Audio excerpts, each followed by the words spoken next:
Танысамыз сіздермен Альпес Республикалық оқу орталығының математика мұғалімі Қайырғазы Мадияр. Бүгінгі нұсқаның талдауына кірісейік. Біз 500 мегабайтқа 3750 теңге абоненттік төлем төлейміз. Және де біз 500 мегабайттан аса сөйлесіп тастадық. Қанша минут артық сөйлестік? 800-ден азайтамыз 500-ден. Бізде 500 мегабайт артық қолдандық. Ал бізде әрбір артық қолданған мегабайтқа 10 теңгеден төлейді екенбіз. Яғни 500-ді көбейтеміз 10-ға. Барлығы біз сонда төлейміз 6750 теңге. Жауабы Е. Мұнда есеп өте оңай. Ол 95 градустан 80 градусқа дейінгі төмендеу уақытын табуымыз керек. Не біздің 95 осы жерден басталды міне. Келесі 80 градусқа дейін. Осы үш уақыттың қосындысын табамыз. Бізде шығады 9 минут 47 секунд. Жауабы Б.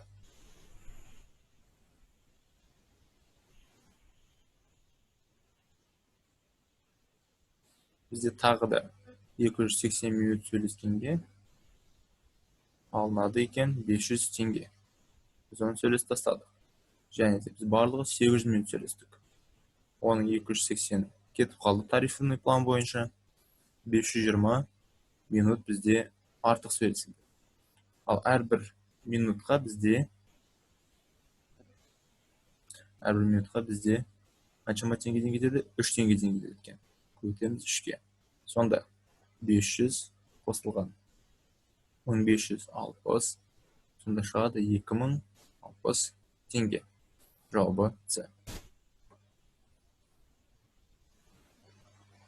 Бұл есепте бізде бірінші қосындысы 495 көбейту К санына деген информация бізде өте аз. Себебі мұнда әр вариантымыз 495-тің еселігі болып табылады. Сондықтан да біз екі санның бөлінісі 4-ті беретін сандар табуымыз керек. Мысалы, 250-ді 245-ке бөлсек, бізге 4-ті келмейді. 511-ді 184-ке бөлсек, келмейді. 675-ті 315-ке бөлсек, 4 шықпайды. 537-ні 158-ге бөлсек, 4 шықпайды. 792-ні 198-ге бөлсек, бізде 4 шығады. Жауабы әр бала қаншама балықтан ұстағанын табу үшін біз барлық балықтарды қосып, балалар санына бөлуіміз қажет. Әділхан 12 балық ұстаған. Қосу. Асылхан 18 балық. Марат 18 балық ұстаған. Арман бізде 13 балық ұстаған, 14 пен 12-нің ортасында. Ал Қанат бізде 14 балық ұстаған. Бізде 5 бала екен. Барлығын бөлеміз 5-ке, сонда бізде шығады. Барлығы 75 балық екен. Оны бөлеміз 5-ке, сонда 15 балықтан әрқайсына түседі. Жауабы С. Ақиқат кестесін сызамыз. Яғни, әрқай баланың атын жазып шығамыз. Асқар, келесі Азамат, келесі Абзал.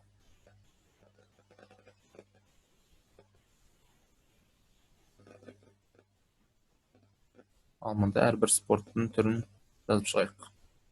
Біріншісі бізде волейбол, келесі баскетбол, келесі футбол. Асқар футболмен және баскетболмен айналыспайды. Яғни Асқар бізде ол волейболмен айналысады. Қалған спорттарға ода минус. Асқар волейболмен айналысқаннан кейін Азамат пен Абзал волейболмен айналыспайды. Келесі Азамат футболмен айналыспайды. Азамат пен футболының қиылысуына минус қоямыз. Яғни Азамат сонда көріп тұрғанымыздай баскетболмен айналысады екен.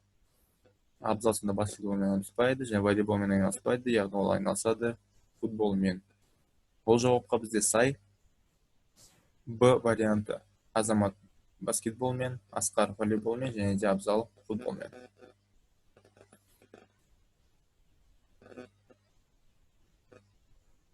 Бізде қараша айында 19,5 миллион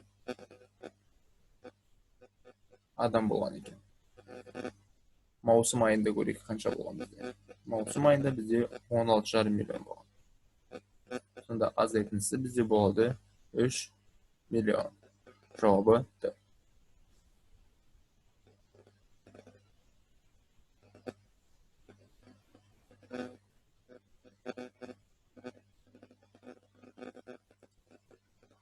Бірінші пойыздың жылдамдығын табайық. Ол 18 километрді 3,1 сағатта жүреді екен. Сонда оның жылдамдығы 54 километр сағатына. Ал екінші пойыздың жылдамдығын білу үшін 1,5 есе көп жүреді екен адам. Яғни 54 көбейтілген 1,5. Ол бізде болады 81 километр сағатына. 2 сағаттан кейін кездесті. Екі қаланың арақашықтығын табу үшін қарама-қарсы жүргендіктен олардың жылдамдықтарын біз қосып жүрген уақытқа көбейтеміз. Бізге жылдамдықтар белгілі. Қаншама сағаттан кездесті? 2 сағаттан кейін кездесті. Сонда бізде болады 270 километр.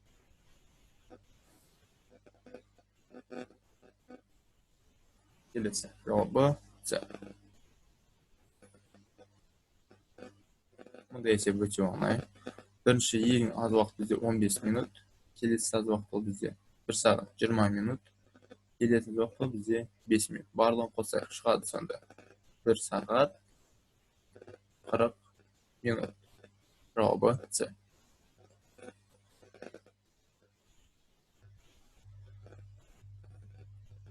Берілген өрнекті біз талдайық бірінші. Бізде өрнекті мәні нөлді беру үшін мына көбейткіш және мына көбейткіш бар. Олардың әрқайсысы бізде нөлге тең бола алады. Яғни бізде бірінші өрнектен 0 шығу үшін x пен y бізде бір-біріне қарама-қарсы сандар болу керек. Мысалы, x-іміз бізде -10 болса, y бізде +10 болар. Сонда бірге бізде олар 0-ді береді. Немесе керісінше x бізде +10, y бізде -10 болады. Сондықтан да біз олардың қайсысы қай орында тұрғандықтан біз сол жақтағы үлкен немесе оң жақтағы үлкен деп айта алмаймыз. Анықтау оны мүмкін емес. Немесе x та y та екеуі бір-біріне тең 0 болуы мүмкін. Алайда біз алдында айтып кеткендегідей олар да бола алады -миллион немесе +миллион. +миллион x болады, -миллион y болады. Сондықтан да оны анықтау бізде бұл жағдайда мүмкін емес.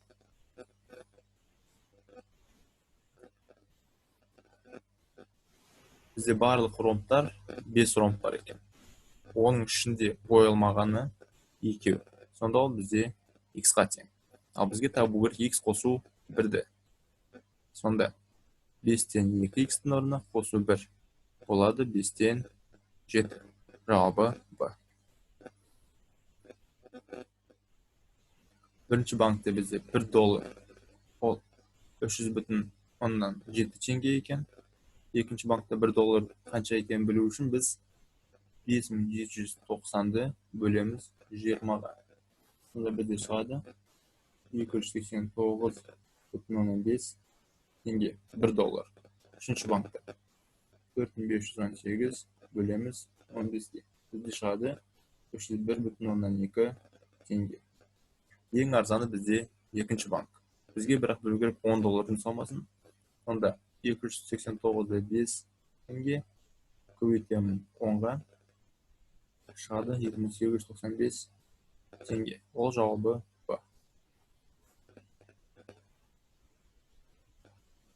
Квадраттың ауданы бізде 16-ға тең екен. Сонда оның бір қабырғасы бізде 4-ке тең екенін тауып алдық. Квадраттың бір қабырғасы 4 болғандықтан оның барлық мына диаметрді 4 болып табылады. Ал радиусы одан 2 есе аз, ол 2 метр болып табылады екен радиусы.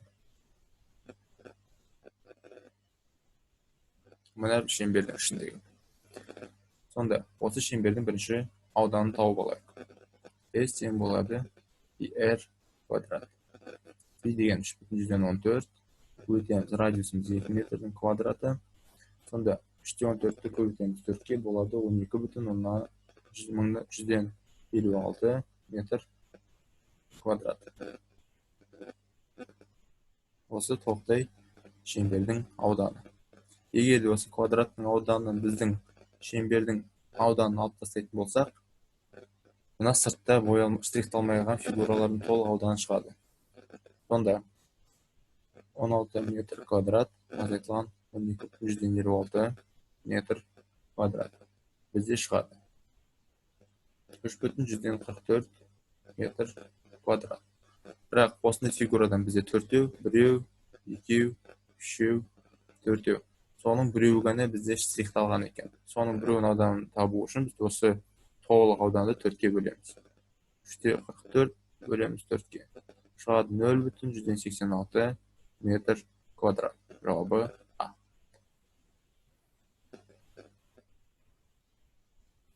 Ермектің бастапқы 20 мың теңгесі бар. Яғни ол условияға сай бізде ол бірінші банкке ғана салады ақшаны 11 мың екен мұнда, бесінші банкке 5 мың, және де 6-шы банкке 9 мың. Қалған банктарға оның бастапқы ақшасы жетіспейді. Сонда өз суреті бойынша орналастырсақ, бірінші 5 мың, келесі 9 мың, келесі 11 мың. Медиана дегеніміз ол өз суретімен орналасқан қатардың дәл ортасында тұрған сан. Ол бізде 9 мың. Жауабы Б.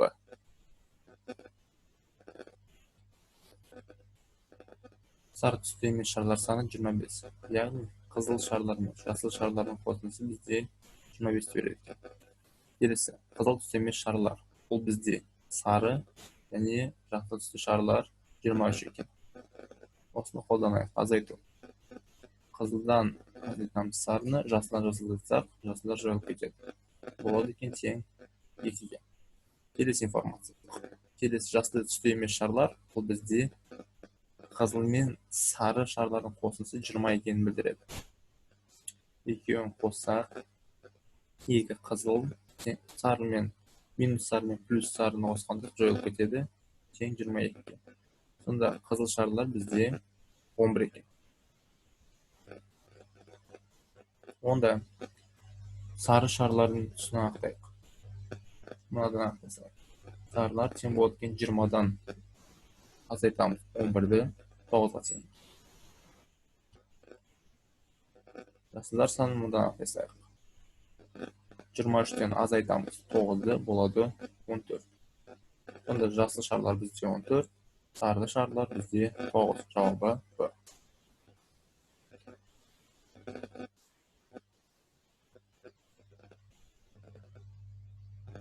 Оңтайлы тарифімен бізде минуты 5 теңге екен.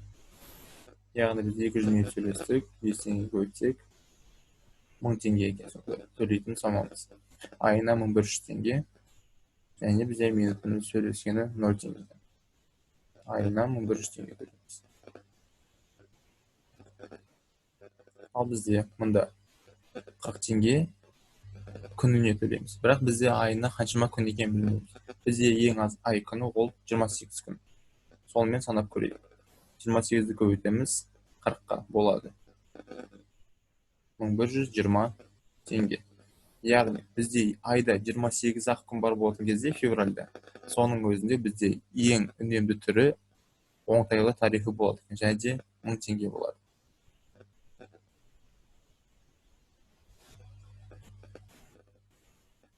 Мұнда тағы да ақиқат кестесін қолданамыз. Марат, Бақыт және де Қанат.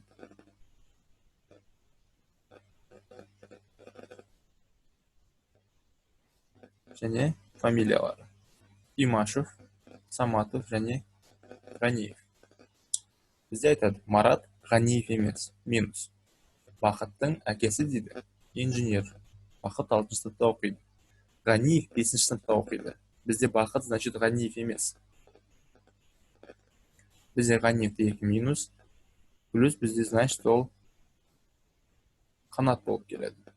Қанат Ғаниев болғандықтан ол Саматов және де Имашев емес. Айтады бізде, Имашевтің әкесі слесарь. Яғни, Бақыт бізде тағы да Имашев емес, өйткені Бақыттың әкесі инженер. Бақыт Имашев емес. Сонда Бақыт бізде Саматов. Ал бізде Имашев сонда Марат болып келеді екен. Бізде бұл вариантқа сай С жауабы.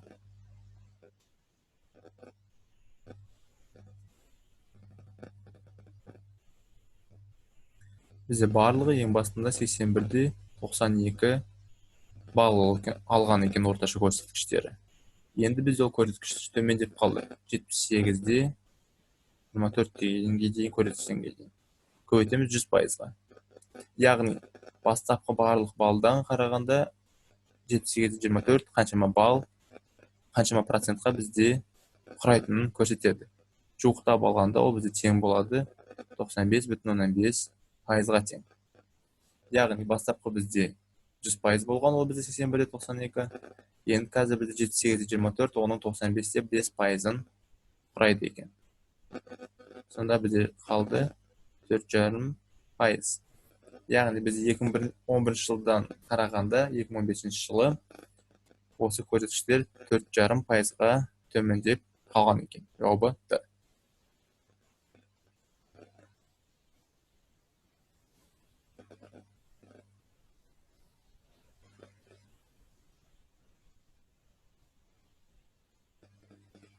Кіші шеңбердің диаметрі бізде үлкен шеңбердің радиусына тең болып тұр. Осы кіші шеңбердің радиусын R дейік. Мұнда да бар, мұнда да бар. Яғни диаметрі 2R. Сонда үлкен шеңбердің радиусы бізде болады, мұның диаметріне тең. Ол бізде тең 2R-ға. Енді бірінші үлкен шеңбердің ауданын табайық. PR квадрат. Сонда пи көбейтілген радиустың орнында бізде болады 2 радиустың квадраты, сонда болады 4π r-дің квадраты. S кіші шеңбердікін салайық. Оның радиусы бізде r-ға ғана тең. Сонда PR квадрат қана болып қала береді. Сонда бізде кіші шеңбер үлкен шеңбердің қаншама бөлігін құрап тұрғанын тауып алайық. Ол үшін біз қатынас жасаймыз. S кіші бөлінген S үлкен. Кішінің ауданы бізде болады PR квадрат. Үлкеннің ауданы 4PR квадрат. PR квадрат қысқарып кетеді, қалады бізде 4-тен 1. Яғни бізде кіші шеңбер үлкен шеңбердің 4-тен 1 бөлігін құрап жатыр екен. Яғни бізде сыртында қаншама бөлігі қалғанын білу үшін толық бөлік бізде 1 бүтін болатын болса, оның 4-тен 1-і осы кішкентай шеңбер екен. Яғни сыртында бізде 4-тен 3 бөлігі жатыр. Жауабы С. Бұл өте оңай. Бірден бұны шығарып кірісуге ешқандай да асығып керек жоқ. Бірінші оны мағынасын түсініп алайық. Кестедегі өлшемдер салыстырып, бізге 2 ұзындық берілген. Және де олардың қатынастары. Яғни ол бізге бір какой-то санды береді. Ал оң жақта бізде бірақ нүкте берілген. Яғни бізде 2 ұзындықтың қатынасы бізге бір санды беру керек.